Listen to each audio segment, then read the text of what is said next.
gentlemen and beings of an undeterminate origin, here we go. We're saying bye-bye to the thick blue line tonight.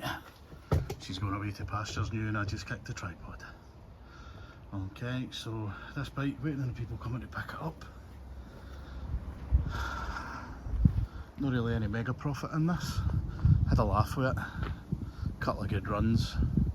Sounds nice, done a couple of jobs, including buying and selling spares because I had to take a massive job lot in order to get one or two wee tiny things that I wanted to go with it.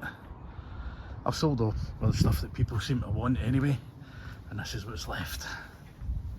This piled, and there's a couple of decent bits of plastic I was keeping to put on that, but I'll give them to the new guys there starting up trading, so I'll give them that and they can have a wee punt and see how they got on with it. Hopefully they'll make a couple of quid on it. It's going with this massive pile of spare parts there. The bits I sold off was bits like spare bodywork, mirror fairings, those covers that I could never find one in the right blue to match for the left hand one. They seem to be like actual unicorn shit, so hey ho. The ones I had were all different colours, so no use, and they all sold quick. The fairing panels I had were good and sold quick. A couple other bits and bobs sold really quick as well. So what I'm currently doing now is I am organising the big yellow box of Suzuki Bandit spares that I inherited for Adi, which I've now spread out all over the table to take pictures of, and we have everything here from looks like a clutch cable to rocker covers, a couple of sumps, engine casings, full clutch. Believe it's off a Mark 1600, not entirely sure. Probably wasn't listening very well when he told me. Adie's coming down to pick up this dubbed box. He's got to change a lock on it and that box will do him. Get it for his work and stuff like that. There's a couple of other odds and ends in the tub there, so these are going to be going to some of the lads of that in the Facebook Bandit Riders of Scotland group.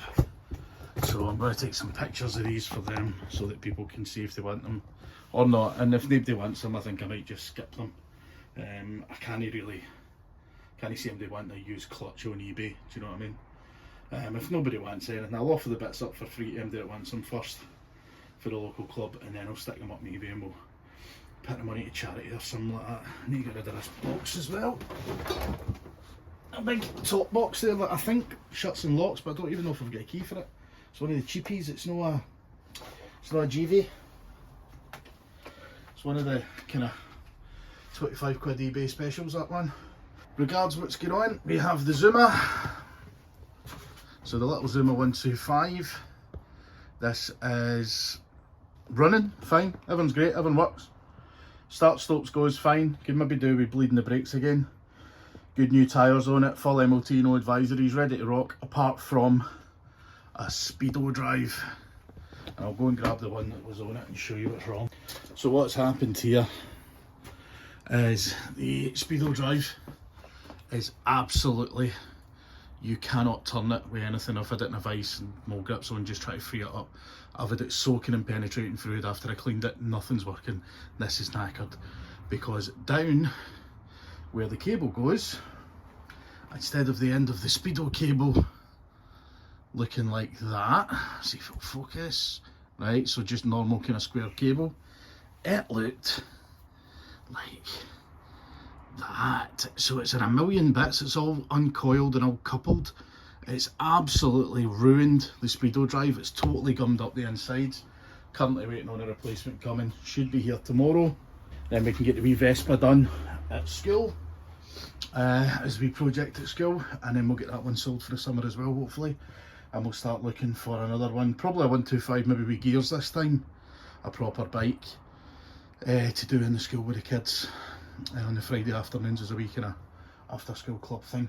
We'll get it tidied up. If we get it cheap enough, hopefully we'll get something decent. If we get it cheap enough, we can make some cash and use it to buy some tools for the metalwork guys or something like that, you know, the place where we're using it.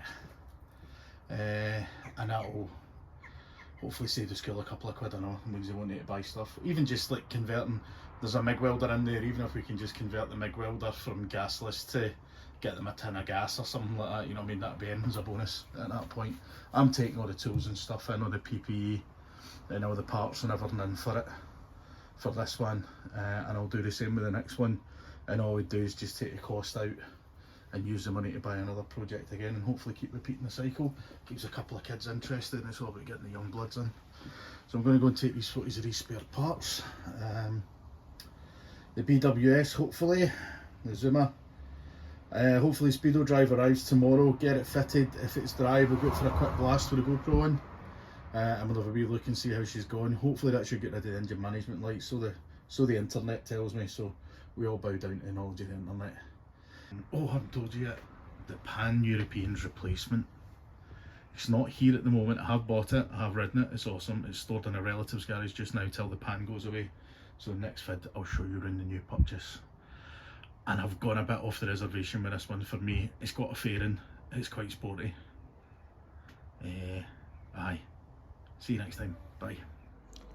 Right, so as you can see here, currently re-advertising the Honda, the thick blue line, the Pan-European. The buyer fell through. That's why you always take a deposit, guys.